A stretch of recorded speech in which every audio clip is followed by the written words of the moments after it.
Okay, let's begin this week's session. This is session 4 of the Free University Brighton Existentialism class, 2020.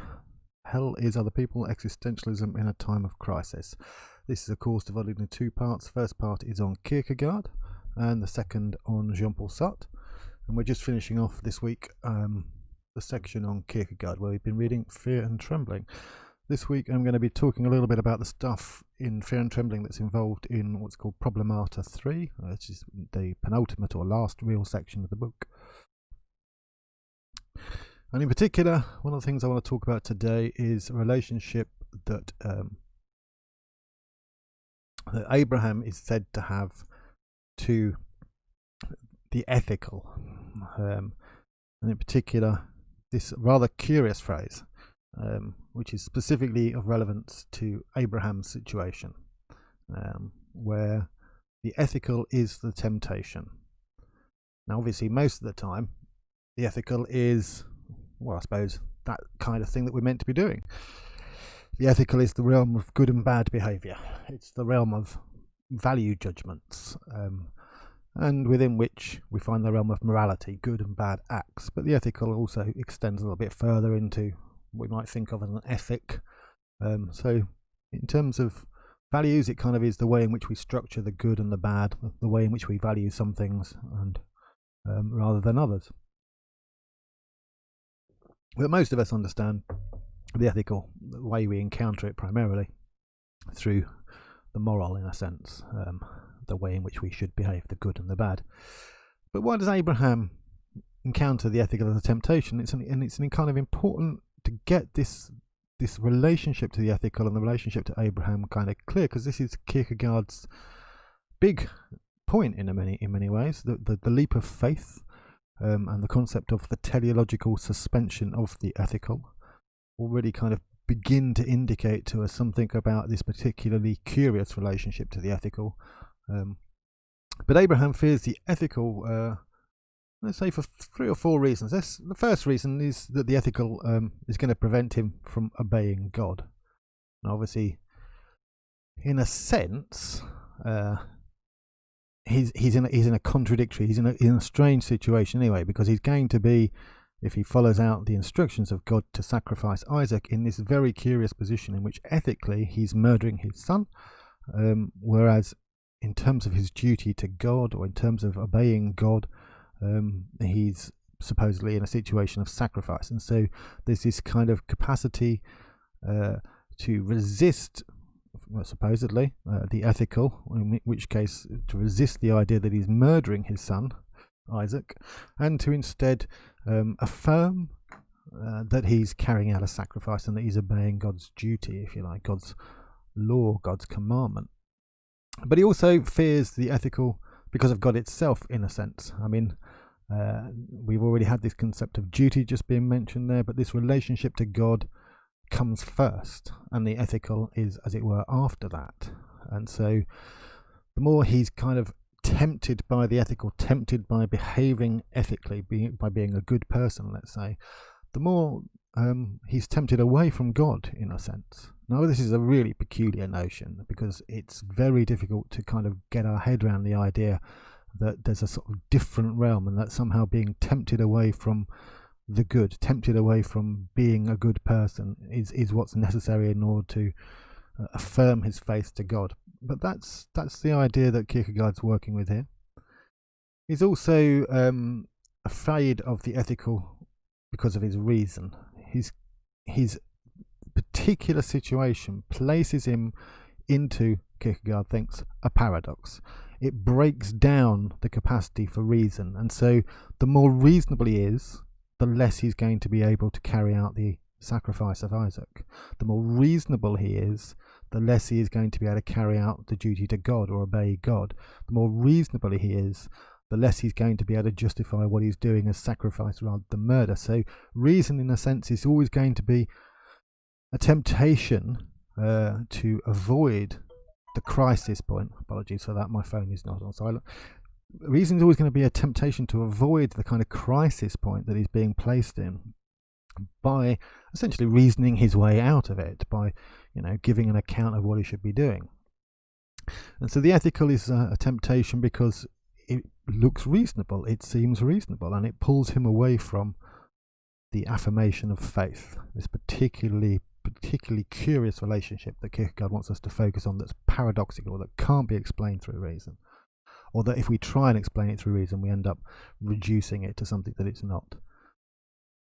And finally, Abraham fears the ethical for his act, the act of sacrificing Isaac, the act of murdering Isaac. These two descriptions, these are in tension, and Abraham is the person who is at the centre of this particular tension between the act of sacrifice or the act of murder, and it's his act that is going to crystallise this particular situation. And so to not act badly, as the ethical would demand of us, to act well, not to act badly, to not act badly is constantly there for Abraham, tempting him back towards the ethical and tempting him away from the relationship to the crisis moment with Isaac on the Mount Moriah. Now Abraham raises his knife and shudders. This very important word. He shudders.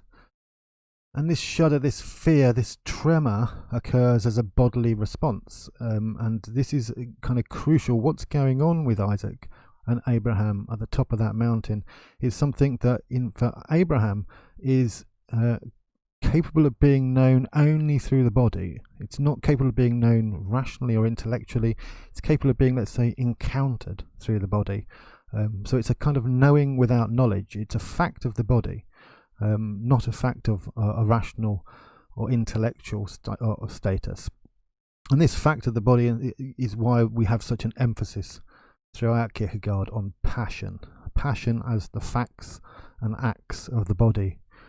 But most importantly, he fears and trembles, Abraham fears and trembles because he is isolated.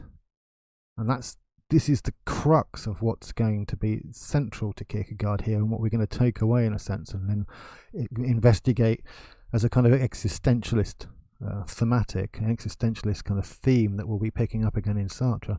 So Abraham fears and trembles because he is isolated. He encounters this particular situation, and he encounters it with his body, he encounters it through the shudder, but he also encounters this absolute isolation at the moment of raising the knife. And he's isolated and has to struggle with himself. Unlike, and this is, we're going to use this comparison, and there's a number of comparisons in Problemata 3 actually that Kierkegaard puts forward, but the one I think is probably easiest to remember is the one with Agamemnon.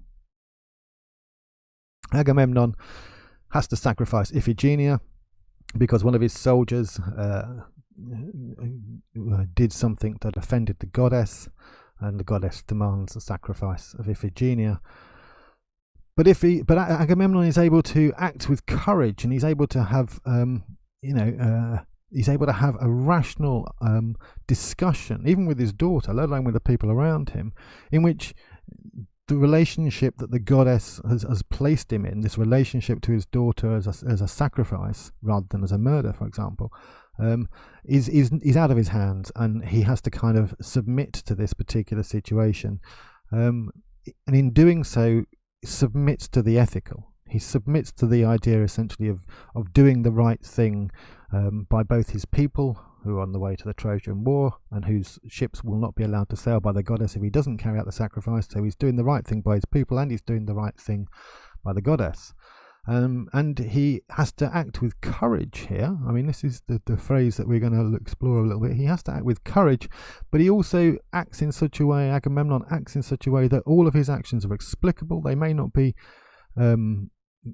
actions we can empathize with very easily. They may not be actions that we can even find ourselves able to imagine very easily, but they are actions that can be explained. They are actions that can be set out by Agamemnon, explained, discussed with people around him, and what's going on in the moment of his sacrifice of Iphigenia can still then remain within the ethical. However, Abraham can't speak.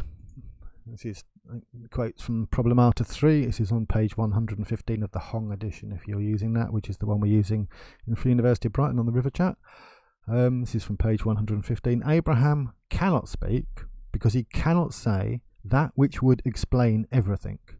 That is, so it is understandable. That it is an ordeal such that, please note, the ethical is the temptation. So this is the context for that particular notion of the ethical is the temptation. Now what's crucial here is Abraham cannot speak because he cannot say that which would explain everything. In order for him to explain, he would need to, in a sense, give that indication of what's going on. He'd need to give all sorts of accounts of what's going on. And essentially his explanation would always be aimed at justifying his actions. And this would kind of mistake the situation he's being placed in. He wouldn't be isolated, for example, because he'd be explaining his actions to the people around him and they'd be sympathizing or empathizing. There'd be some sort of connection with him. He wouldn't be isolated because he'd be able to engage in this realm of the ethical. He'd be able to engage in this realm that's called the universal. And so Agamemnon is going to show courage, for example, facing up to his ethical choice, but his courage is going to be mediated, unlike Abraham's. Agamemnon's courage is going to be mediated because he's going to be able to explain his actions, not only to all of his people, not only to all of us, not only to his kingdom, but he's also going to have his actions explained through story and myth. His courage and Iphigenia's will, in principle, be explicable and it will be expressible. He can say what he is doing and he can be understood. Remember, being understood doesn't mean being agreed with. We're not asking for people to agree with the action. We're asking for people to understand. Placed in that situation, this is one of the options that you understandably may have taken.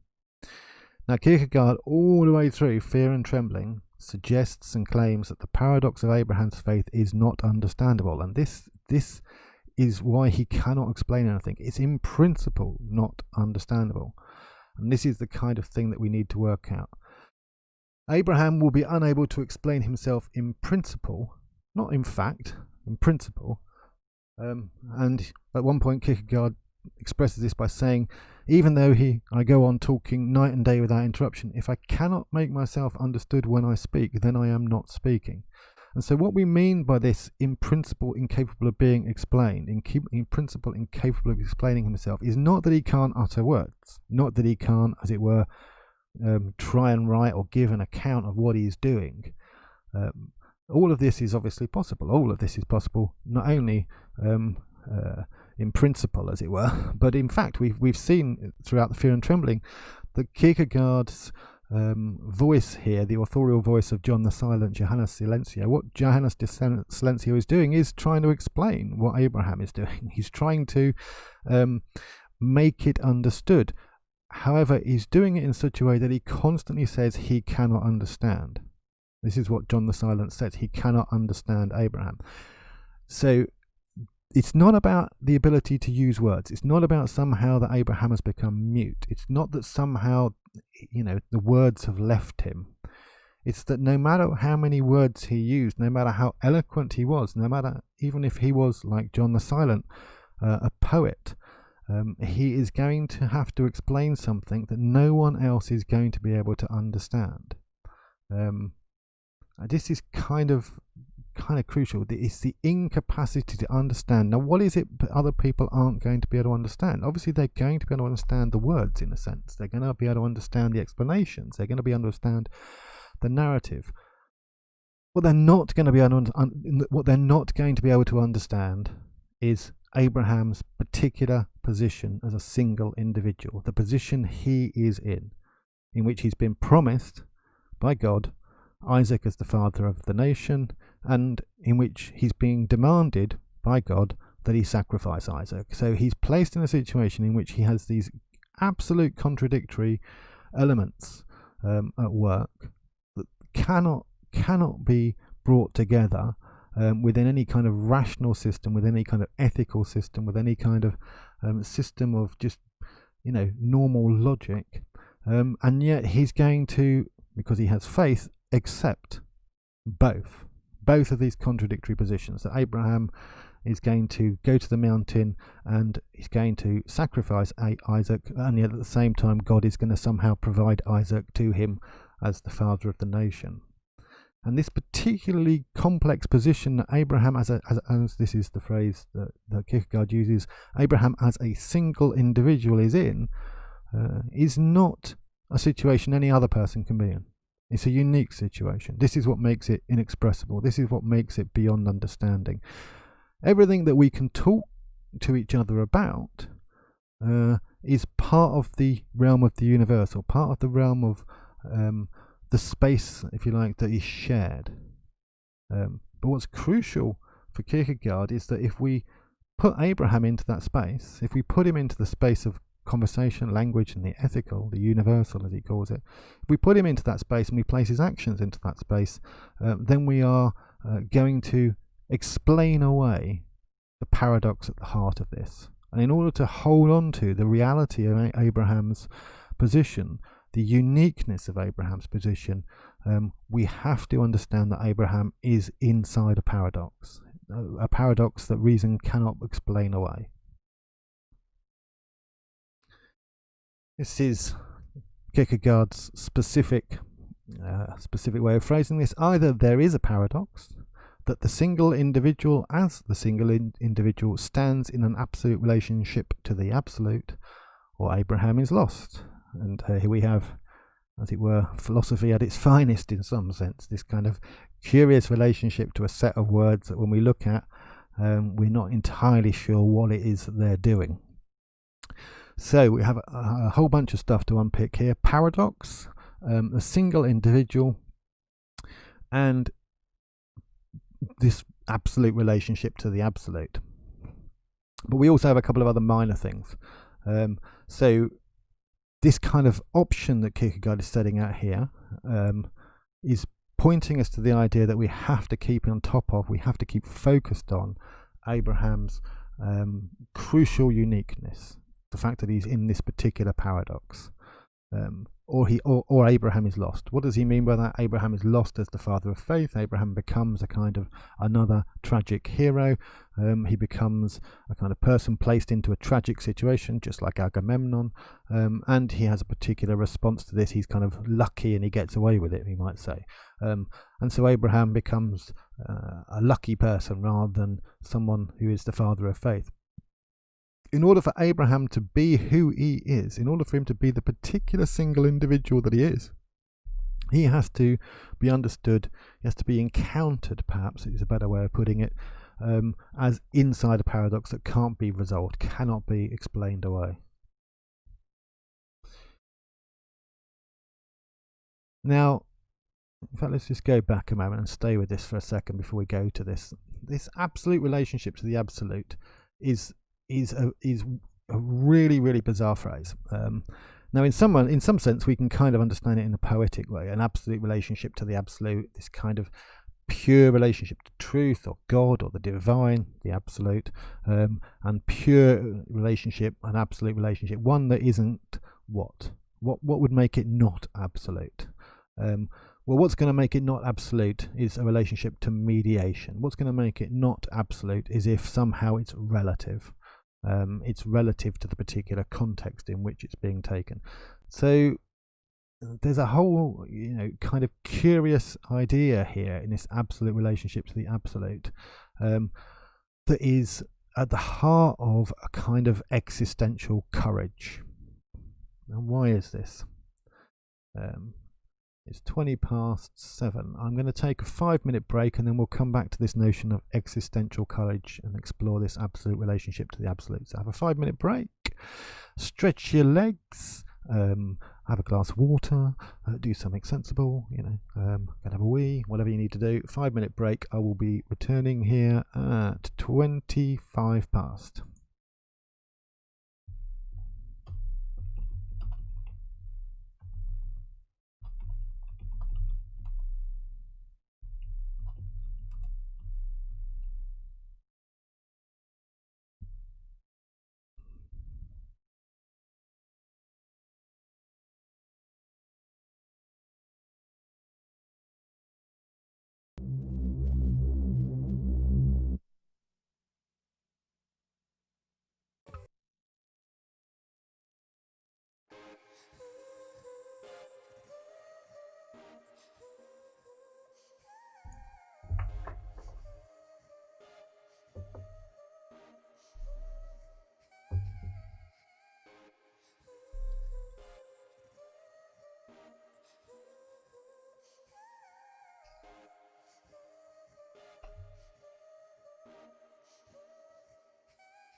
Gonna give himself a little drink myself. Be back in a minute.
Shall we go back to it? Okay.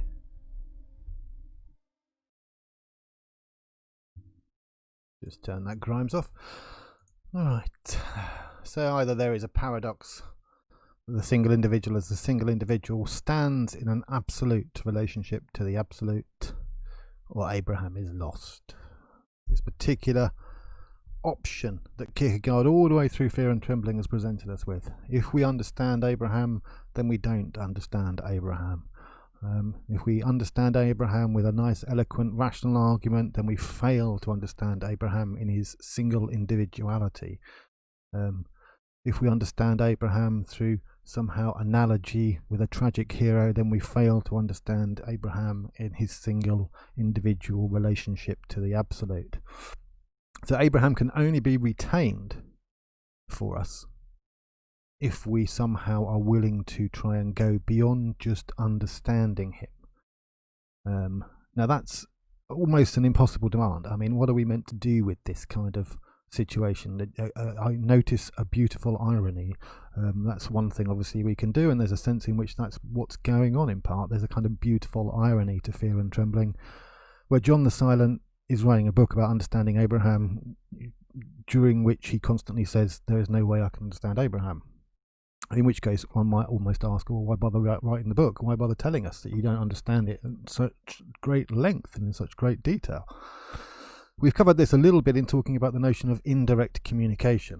What's going on is that he's not trying to explain to us the good or the bad of Abraham. He's trying to enable us to understand in a different way what Abraham is doing, in a way that I referred to in the first lecture as a kind of poetic way, a kind of poetic reason, one that places passion at the heart of action rather than reason. But at the heart of what he's trying to do, all the way through Fear and Trembling, at the heart of what he's trying to do is show us Abraham's courage, and he's presenting it as an existential courage, not just courage in the face of something scary, but a courage in the face of an existential crisis. The existential crisis for Abraham, of course, is his faith in God, based upon the promise God has made to give him Isaac, is obviously about to be destroyed by the sacrifice of Isaac. Abraham's whole existence, his whole faith in God, is kind of bound up with this promise related to Isaac, and is now going to be destroyed by this demand of faith. An existential courage, then, is a sort of courage that secures for us who we are to become. This is a very, very strange way of putting it, but if we have to remember that existentialists perceive the individual subject as not something fixed, not something that's a substance, not something that is kind of at the heart of us that we can cut out and put on display and objectively view, but rather they perceive the individual subject as something in a process of becoming.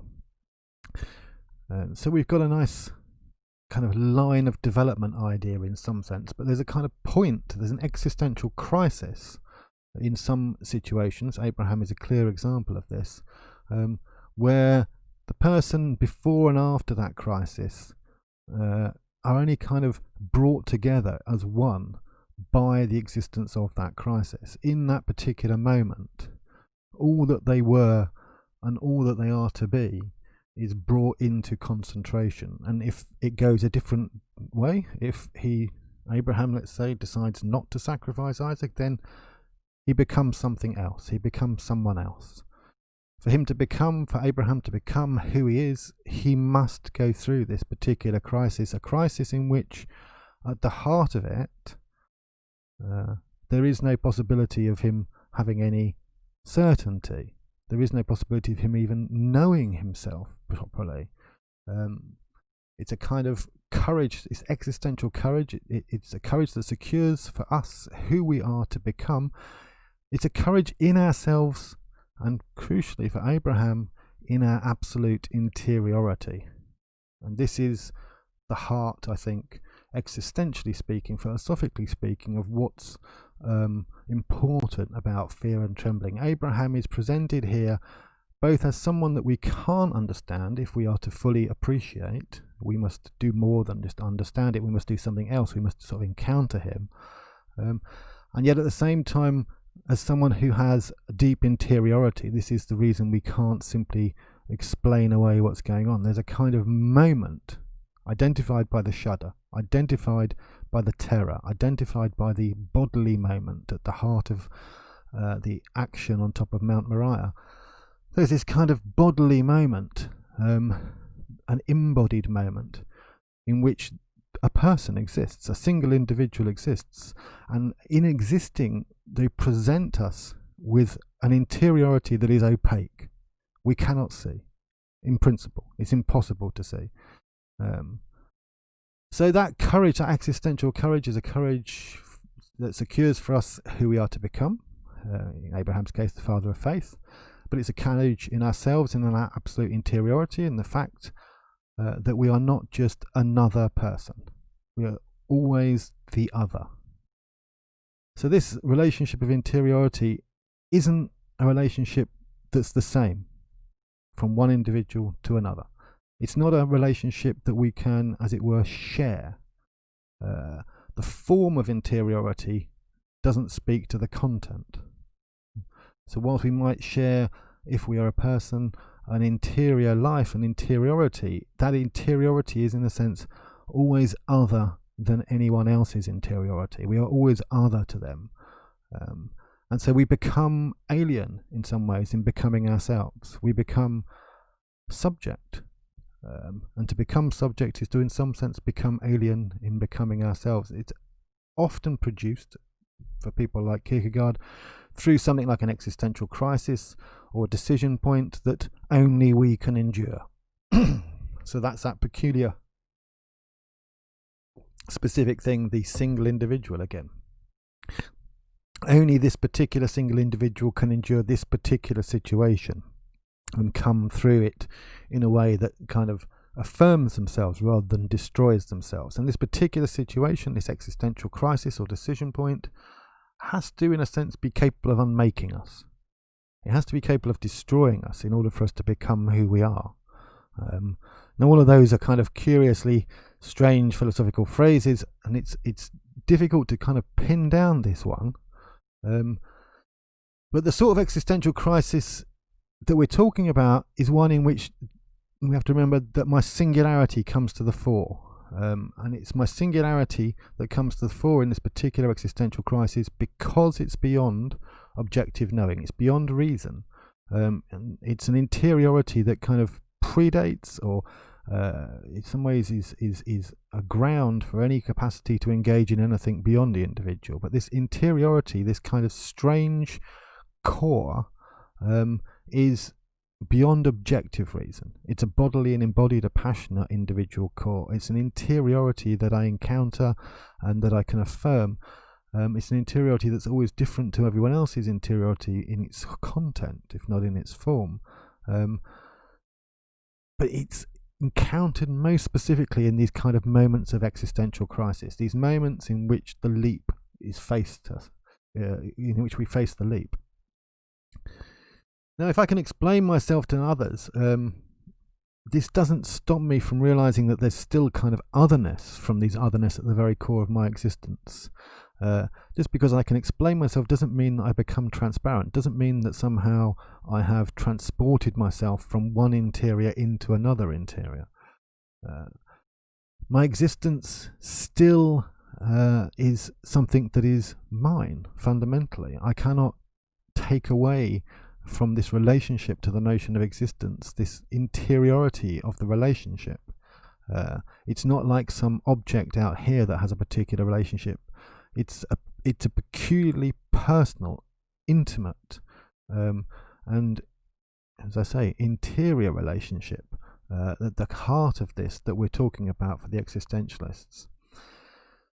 And this claim that Kierkegaard is making here is that this interiority, this particular kind of core, this existential singularity, we might say, Kierkegaard's fundamental claim is that this is mine, alone to bear. It cannot be shared. It cannot be mediated.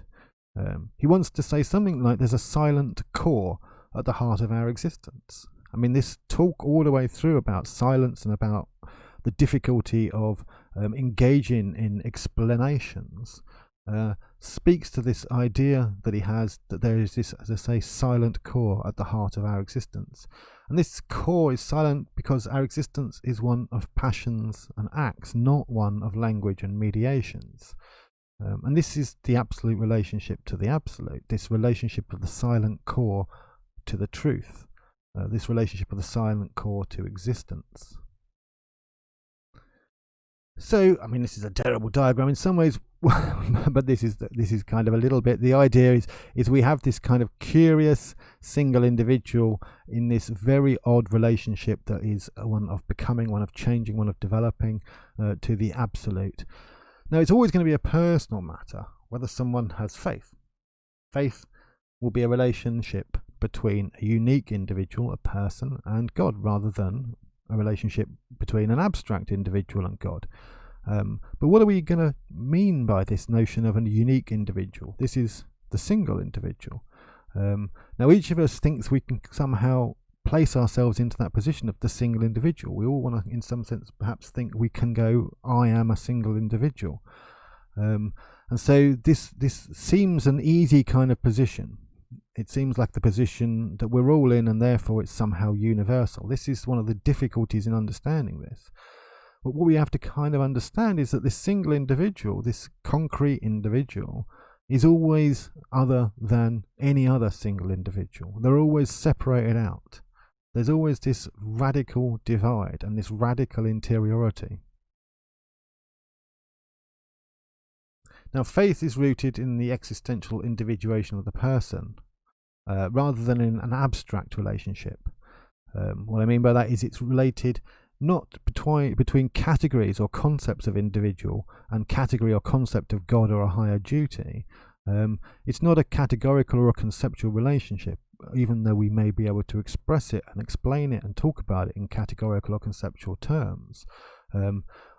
What's done, though, when we do that, when we talk about it objectively, when we talk about it in terms of categories or concepts, is the particular relationship, the core of the relationship, the shudder. This is forgotten. This is kind of put aside. And so we end up in this kind of curious situation in which what Abraham is a break point in any kind of universality. This is what Kierkegaard wants to position Abraham as, a break point in any kind of universality. And he wants to position him in such a way that he can not become the only individual that's ever existed, but Abraham becomes something like an example. It's not quite an example because, as we heard earlier in, I think it's Problema 1, if we were to just follow his actions, then we wouldn't be following his example, because the content of that particular single individual is not the content of my own single individuality. What we have to instead encounter are the kind of forms in which the single individual encounters themselves in a relationship to the absolute. How might we describe that? How the individual, the single individual, encounters themselves as an individual, as an existence, we might say. Now, in this particular situation, the form of that encounter is given fundamentally and perhaps most commonly by the notion of the leap. So Abraham's leap into faith, the leap of faith, is at the same time a leap into his own existential reality as a person, a concrete individual. Before this moment, before the moment on Mount Moriah, Abraham is in a sense not Abraham the single individual. He's Abraham with the potential to become Abraham the father of faith. He's not yet that. And once he's gone through the moment, he's also not only that. He has to maintain that relationship. He has to sustain that relationship. He has to continue to be and become what he is. So at all points in time, there's always the possibility of failure. It's not a foregone conclusion that you will become who you are capable of being. But the leap of faith is a moment at which there are no longer any reasons that can be given as to why you should do one thing or another. Rather, at a certain moment, the reasons begin to break down. They begin to almost give you both options. They begin to place you somewhere close to that kind of paradox, at which point the only thing left is either to stop and to no longer move, or to, because reason is paralyzing you in the paradox, or to leap. And a leap of faith is, as I say, a leap into his own existential reality as a person, as a concrete individual, the specific single individual that he is. And again, that single individual is isolated and unable to be mediated. They're unable to be understood through language or things that are public and shared. This core idea of Kierkegaard's, one that we're going to find challenged later in Sartre's Transcendence of the Ego, which we'll be looking at in the second half of the course. This core idea of the isolated individual and the isolated core of the single individual. This is absolutely fundamental to the way in which existentialism begins to approach questions of subjectivity. So let's explore a little bit more this absolute relationship to the absolute.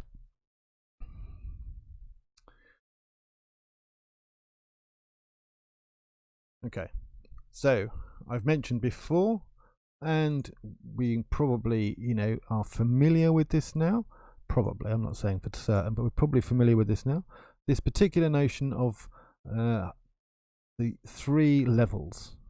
The three levels of meaning or organization, or the three levels of relationship, the three levels of logic, the three levels of understanding.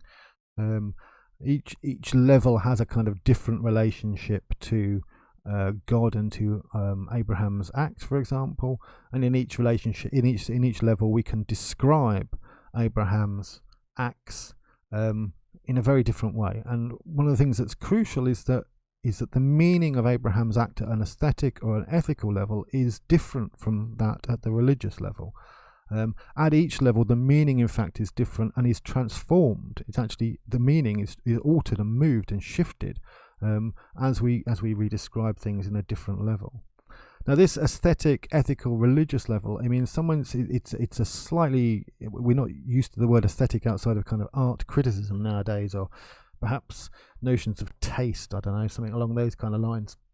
Whereas here it's much more to do with notions of sensation and the body, and a kind of almost a pre-linguistic, almost a pre-intellectual moment. But it's also crucially an individual moment.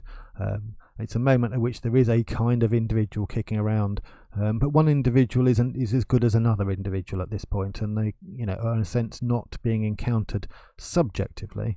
They're not being encountered in terms of their interiority. They're being encountered in terms of their exteriority. And behaviorism, for example, has this relationship to stimulus and response, and doesn't worry about, in fact, it completely obliterates any account of interiority, and just deals with the exteriorities of what happens if you give a certain stimulus, what kind of responses you get. And obviously there's a whole bunch of individuals being stimulated and responding, and each individual is kind of capable of, as it were, just being replaced by another individual in this particular situation. They are subjects of our knowledge, but they are not a subject in our knowledge. So at this level of the aesthetic or the sensation, we do encounter individuals, but we encounter them only really as objects. At the level of the ethical, we encounter individuals, but now here in terms of relationships with each other and the way in which these are mediated. And at the level of the religious, we once again encounter the individual, but now specifically the individual as a concrete individual, as a single individual, and as a subject, not as an object. One in which every single subject is irreplaceable, unequal to, not the same as, other than, all the other individuals. In which each is concrete, each is specific, each has its own particular shudder, each has its own particular existential crisis. But the heart of this kind of dynamic between the aesthetic, the ethical and religious is a peculiarly strong sense of mediation, and this peculiar relationship to mediation. So we can track the aesthetic as the immediate, as that which, as they say, doesn't involve any kind of interiority, which is why we might say it doesn't really might perhaps involve any kind of mind or any kind of thought necessarily. We don't need to worry about that. As I say, we can, if we're behaviorists, just ignore the inside and just take the stimulus and response. But if we are individuals, we kind of encounter the immediate through sensation, through the immediate flow of emotions, and through the immediate involvement, unthinking involvement, because we don't need it, with the world around us. At the level of mediation, we begin to encounter the universal. We begin to encounter ethics. We begin to encounter other people as in relationship to me, and my codependence and co-relationships. And then at the level of the unmediated or the religious in the hierarchy, what we encounter is a kind of pure, concrete individuality. Once again, a subjective relationship, a subjective relationship that's not one in which anyone can replace each other, but one in which the specific subject has a specific existential moment, a specific unmediated relationship to truth, or to their subjectivity, or to God. But that relationship that they are now in is no longer capable of being, as it were, you can't rely upon others around you. You can't fall back upon the language of common sense or other people. You can't use the mediated realm in order to establish an unmediated relationship. Now, ethics, this mediated area, has perhaps three different components. Some argue that, and generally speaking, we can think of it as having a kind of argumentative element. So the ethical hero is going to explain themselves, is going to kind of explain what they're doing. They're going to be happy to give an account of what they're doing and justify what they're doing. So it has a kind of argumentative moment. It has a public moment in which you are willing to be held responsible for your actions. Ethics demands disclosures. That is one of the phrases that Kierkegaard uses. And so you take on board and you accept the responsibility of explaining yourself. And it's also going to be universal. There are numerous references to the universal, and the fact that the paradox is precisely that the individual is higher than the universal in the Night of Faith. But this universal idea in the realm of the ethical and the mediated is, in a sense, that if I'm held responsible and asked to explain myself, then I do so in such a way that anyone can understand me. It's a kind of universal explanation. It should be capable of being understood by anyone else who's able to, as it were, reach the realm of the ethical, reach the realm of reason and talk.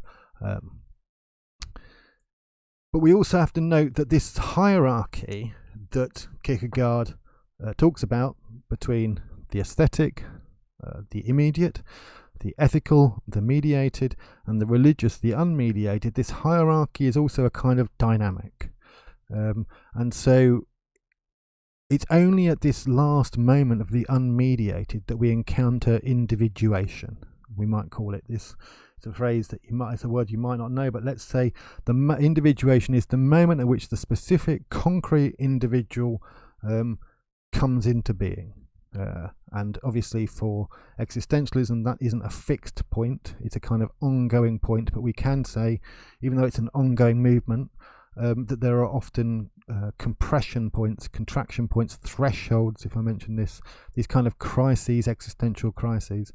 But Kierkegaard presents this as a kind of development process, not just a hierarchical process, but one in which we are kind of, as individuals, always moving towards the unmediated moment, the moment of freedom and individuation.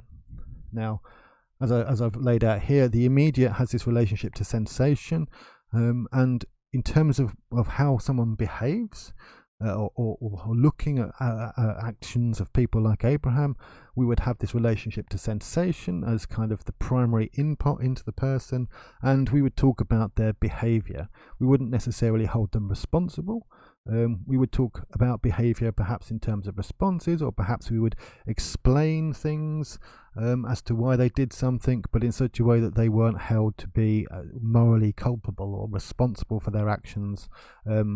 They may have the capacity to develop responsibility, but at that point we're just looking at the immediate, where we're looking at sensations, and we have this relationship to behavior, lacking responsibility, not yet part of the universal. As the person becomes capable of entering the ethical, as they grow up, let's say, as they begin to learn right from wrong, as the old phrase goes, as they begin to be able to explain themselves, all of these things essentially are indicated by their entry into language and competent language use. And in this situation, action rather than behavior is what we begin to perceive. Actions that people can be held responsible for, they can explain, they can justify, they can give an account of, but crucially that they can be held responsible for. And at the point at which we reach the leap of faith, at the point at which we reach this crisis moment prior to becoming who we are, prior to the existential crisis that in some way kind of coalesces and crystallizes who we are, prior to this moment we have this breakdown, this gap, this kind of bridge that has to be this kind of broken bridge that has to be crossed in order for us to be able to become an individual, in order for us to enter the realm of freedom and individuation. This is the teleological suspension of the ethical in the leap of faith. And we moved from this mediated relationship into an unmediated or absolute relation to the absolute, which is, in this situation, it can be faith, it can be freedom, or it can be the single individual that I am, the absolute. Here is a kind of standing for the notion of truth that I'm encountering. The absolute relationship to the absolute is the way in which I'm encountering this particular truth. So I'm going to just carry on before we finish, because I think just this last kind of couple of moments, and then we'll end and have a break before the seminar. To fight against the whole world is consolation. To fight against oneself is frightful. This is Kierkegaard's account of Abraham. This is what Abraham is doing, and again, this is to fight against the whole world, to engage in the realm of the universal, to be able to be disagreed with and agreed with. To be able to be opposed as well as supported, to fight against the whole world is consolation, because Kierkegaard thinks in that particular fight against the whole world can at least encounter what it is I'm doing and understand, even if it doesn't agree. To fight against oneself, this is the fight that Abraham faces, and this is the fight in a sense that the subject faces. That Kierkegaard thinks that any subject who is worthy of the name subject, or who, encounters their subjectivity, they're going to engage in, at some point, a fight against oneself, a fight against their own temptations of the ethical, their own need to explain their actions, their own being called to account. And their desire to be able to do that, their desire to be able to explain what they're doing, to make themselves feel justified, to get positive affirmation, all these kind of things that so many people want. I mean, we might call it something like, the desire to have their ego stroked, but that's derogatory in many ways. Most of us have a kind of, or caught in a kind of relationship to other people in which we see ourselves in part through their eyes, and we want to kind of realign the way in which other people see us with the way in which we see ourselves, and this is fighting against the whole world. But to actually no longer be caught in that trap, to no longer be trapped in a situation in which we have to explain ourselves, and to no longer feel the need for that explanation, this is the fight against oneself, the fight in which the subject comes to be themselves. Now, there's a huge risk in what Abraham is doing, and there's a huge risk in Kierkegaard's mind in the attempt to become a subject. For Abraham, of course, Isaac may end up dead after all. He may be mad, he may be hearing voices, God may not have asked him to do this at all, and he may be completely confused. He may destroy his whole life in one act. Again, how is that even possible? This is kind of crucial. To understand how that is possible is to understand what Abraham is. But crucially, the risk that in what Abraham is doing is his alone, since he holds the whole responsibility to himself. His responsibility is risked most powerfully, however, when it appears generally to the universal to be nearest to an irresponsibility. At this point, it's a consolation if I'm able to explain, no, I'm not being irresponsible. No, this is not an irresponsible act. There is a reason for what I'm doing. This is a consolation. Even if I have to disagree with the world in order to carry on doing this, to be able to explain that would be a consolation. But in fact, when that irresponsibility is an irresponsibility towards myself, when there's a certain moment at which I no longer know if this is the right thing to do. And this is the crucial thing for Abraham. He cannot know this is the right thing to do. He can only have faith that this is what he will do.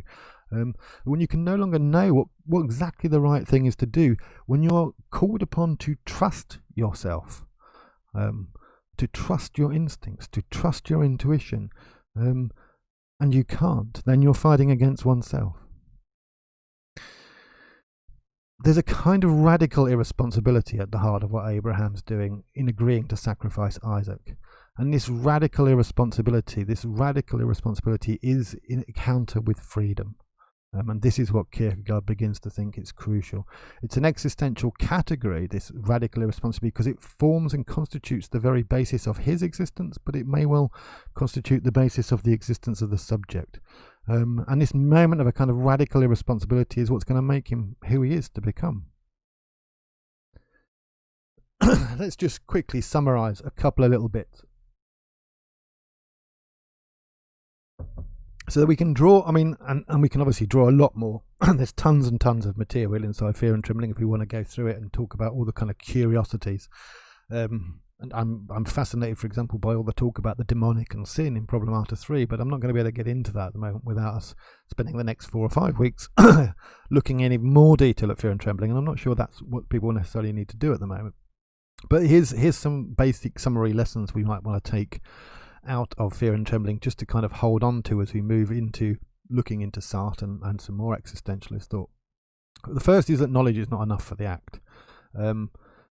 This is a kind of crucial element. The knowledge is located here at the realm of the mediated and the realm of the universal, and isn't ever going to produce, as it were, a reason that can become a cause. It's never going to be able to produce enough certainty for the act to take place. The second lesson is to act beyond knowing is still possible. This is what Kierkegaard thinks, but it's possible only through the leap. It's possible only through the leap of faith. It's possible only through this particular kind of encounter with a moment in which we shudder and in which we are able to leap into the infinite and bring it back to the finite. But to act beyond knowing is possible through the leap. The third one is the one I've been talking about a little bit today and a little bit last week, in which there's isolation in singularity. To become who I am, which is a person, not an individual, a concrete single individual, if you like, there is a moment at which the subject will have to endure the crisis alone, at which the subject becomes the subject only insofar as they can endure their subjectivity.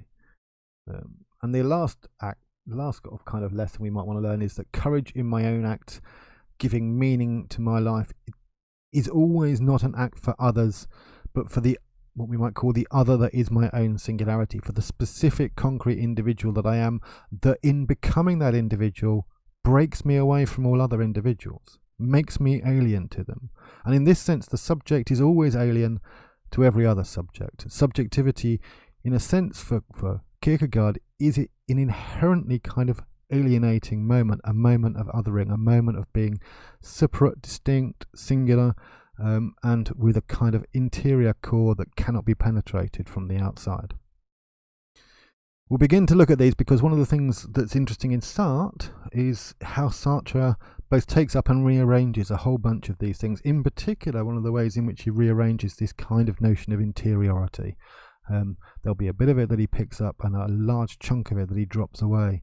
And in some ways, Sartre maybe said to spend his whole career grappling with this particular interior isolation that Kierkegaard first brings forward and which births existentialism, and the being with others, the being in the world with other subjects that also is central to Sartre. And his whole work, in a sense, is a kind of tension between these different dynamics.